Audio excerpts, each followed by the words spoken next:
Masyarakat Dayak buka suara soal perseteruan Panglima Jilah dan Panglima Pajaji. Kedua panglima itu diketahui sempat bersiteru akibat pembangunan ibu kota negara di tanah Kalimantan. Kini masyarakat Dayak ikut buka suara mengenai hal tersebut. Masyarakat juga memberikan peringatan keras pada pihak-pihak yang ingin mengadu domba. Melalui unggahan di Instagram @kamidayakalbar, masyarakat Dayak berkumpul menyuarakan dukungan. Mereka meminta agar hujatan dan cacian pada Panglima Jilah yang mendukung pembangunan IKN dihentikan. Menurutnya, sikap kontra terhadap perkataan Panglima Jilah yang mengundang hujat dianggap provokasi. Ia menilai hal tersebut sudah termasuk perbuatan mengadu domba. Makanya itu, ia juga memperingatkan kepada masyarakat Dayak lain untuk berhenti menyentil Panglima Jilah. Mereka pun mendukung keputusan Panglima Jilah terkait pembangunan di Kalimantan. Bagi mereka, hal tersebut menjadi sumber kemajuan untuk masyarakat adat dan juga warga di Kalimantan.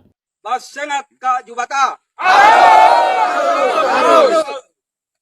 Kami, masyarakat Rimba Belantara, menyampaikan kepada semua pihak terkait hujatan, cemoohan, caci maki dengan Panglima Jilah supaya berhentikan, stop itu semua.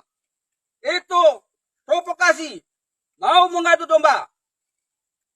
Satu, saya minta kepada masyarakat Dayak khususnya di Kalimantan supaya menghentikan hujatan itu. Kedua, mari kita dukung apa yang disampaikan oleh Panglima Jilah. Itu ada benarnya untuk negara dan khususnya untuk masyarakat Dayak di Kalimantan.